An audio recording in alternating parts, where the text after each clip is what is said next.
booked massage appointments with at least 66 different women in 17 months from the fall of 2019 through spring of 2021. A few of these additional women speaking publicly for the first time described experiences that undercut Watson's insistence he was only seeking professional massage therapy. One woman, who did not sue Watson, told The Times he was persistent in his requests for sexual acts, including begging her to put her mouth on his penis. The Times review also showed Watson's conduct was enabled knowingly or not by the team he played for at the time, the Houston Texans, who provided the venue Watson used for some of his appointments.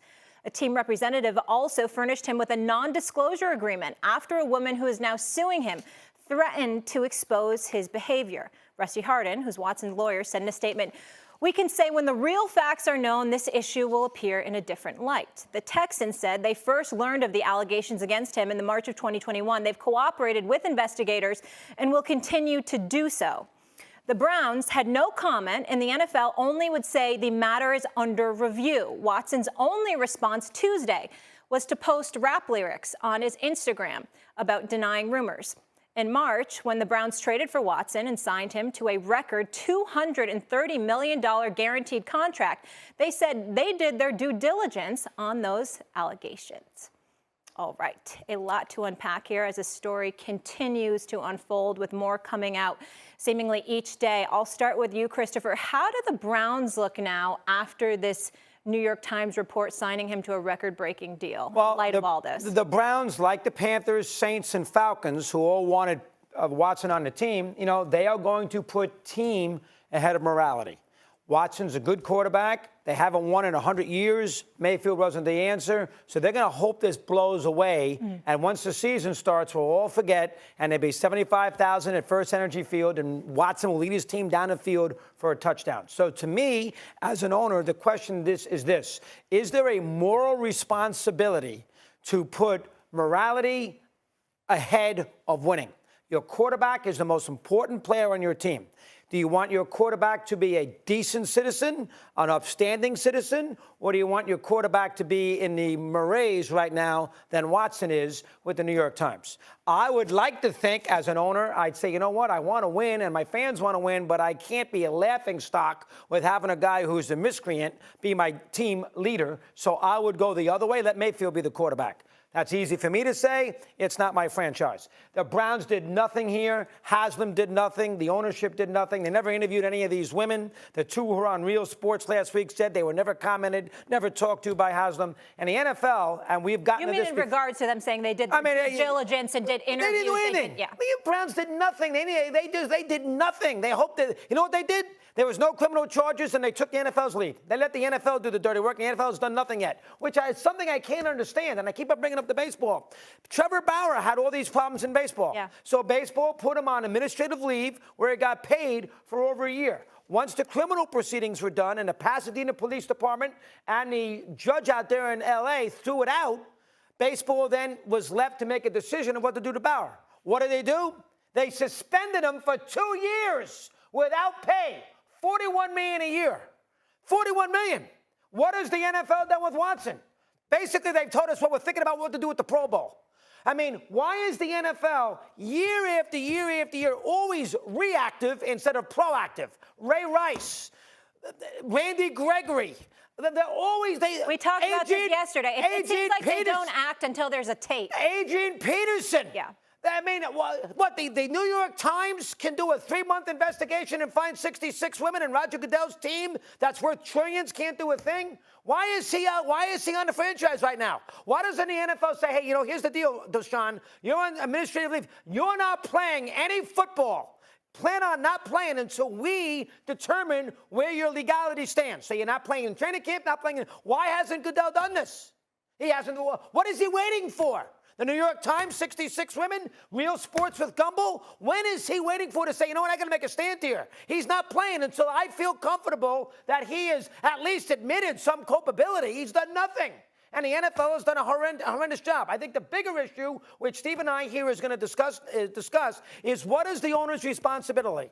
Those fans in Cleveland, once the season starts, they want to win. They're paying a fortune to win, so they're put up with Watson. They don't care. They want to go to the game on Sunday afternoon, have their 4 beers, go to the stadium, and watch the Browns win. That's what they want, and the owner knows that. So it is the owner's responsibility to put the best product on the field, and Watson's obviously better than Mayfield, or is the owner's responsibility, and there were 3 other ones in this case, including my buddy Blank in Atlanta, is his responsibility, you know what, listen, I want to win, but I'm not going to win this way. The hell with it. We'll go somewhere else. That is the question I think that maybe Stephen A. can help us answer.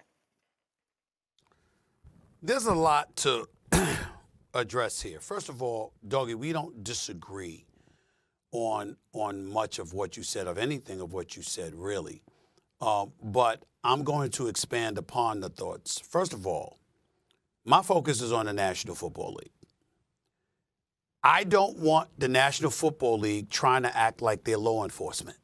That opens up a Pandora's box. And we've got so many people in our society that look to the sports league to make sure that morality is addressed and all of this other stuff. Well, that's a slippery slope because there's no consistent policies out there, and we've lamented that about numerous sports leagues over the years. I mean, we're going to talk about golf a little bit later. You know what? The tournament, the LIV tournament that's coming up, is being sponsored by Saudi Arabians, and we know their issues with human rights. So we got to understand that when you leave it up to the leagues, as it pertains to being a law enforcement arm, acting as if they're the judicial system, that's a dangerous slope. I don't like it one bit. I think it's very simple for the National Football League.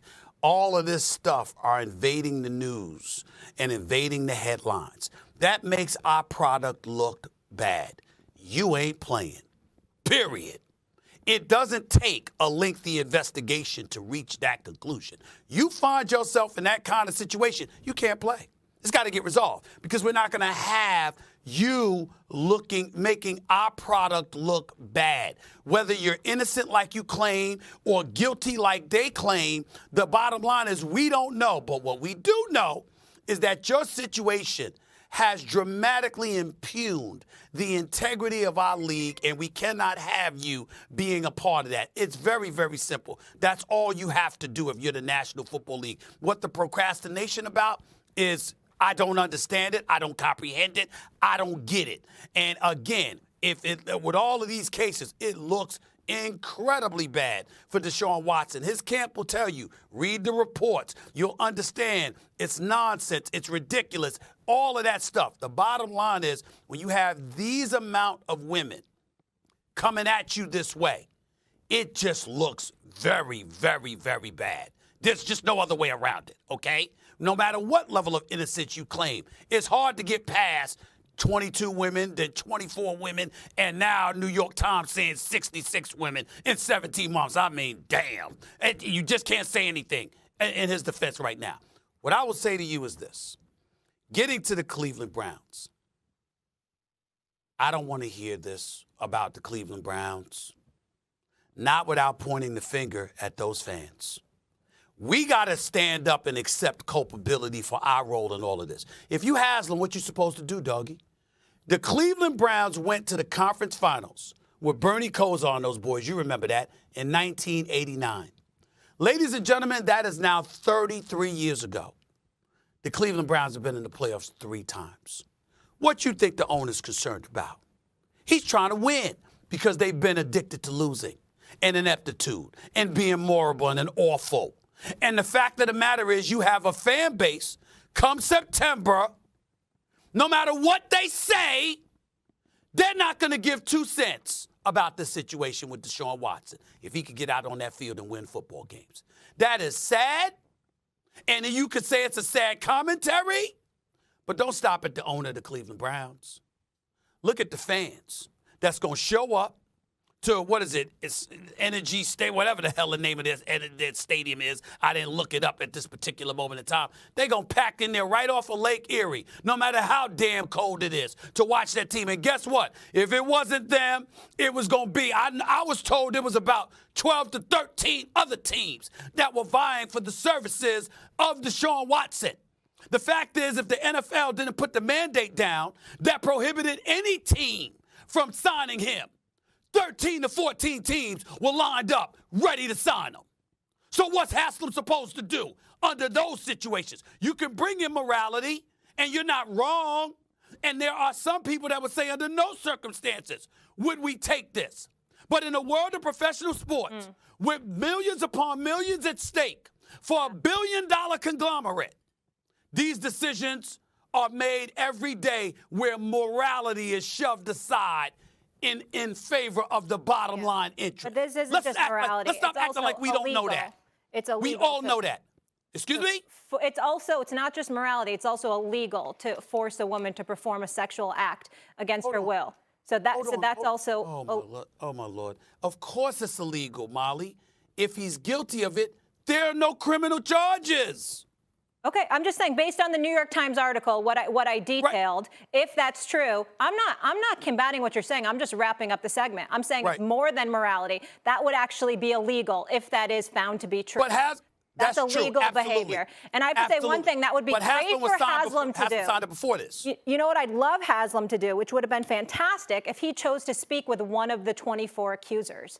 That would have been excellent. Maybe if he spoke to even just one of the women, if the Browns thought. Molly, may I ask you a question? Sure. May I ask you a question? The fact that he didn't, what does that tell you? Answer quickly, because I got another question. What does that tell you? That he doesn't care about the women. Okay, all right. That he doesn't care about it. He just cares about the football. Let me ask you a question. When have we accused them of caring about anything other than their bottom line? Yeah. Ever. Yeah. Ever.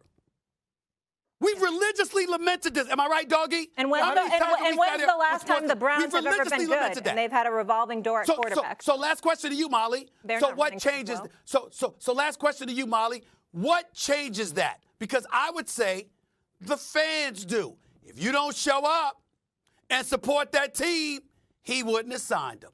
He did it because he know they're going to show up. Well, I think things that might change that are things like the New York Times reporting this blockbuster story that 66 different women and the public outcry and Roger Goodell actually being forced to step up and do something about this. That's fair. So that might also change. Let me close this by saying this, and I'm going to step out on a limb. I'll speak for Molly on this and Doggy on this and everybody that's out there with football. I promise you, if the National Football League was in its present position, like right now, doing nothing, and the season started today, the day after the New York Times report, the stadium would be packed.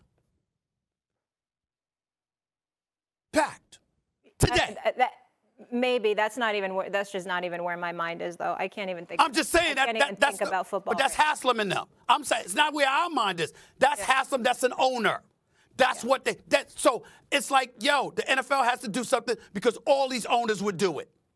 They can say whatever they want. They would all do it. Would you be comfortable? Would you be comfortable if you were the owner doing that? Hell no. Nor would I. Yeah. Winning isn't worth it. No. To them, it always has been. They repeatedly show us this. Those fans will show up. All right. Every one of them.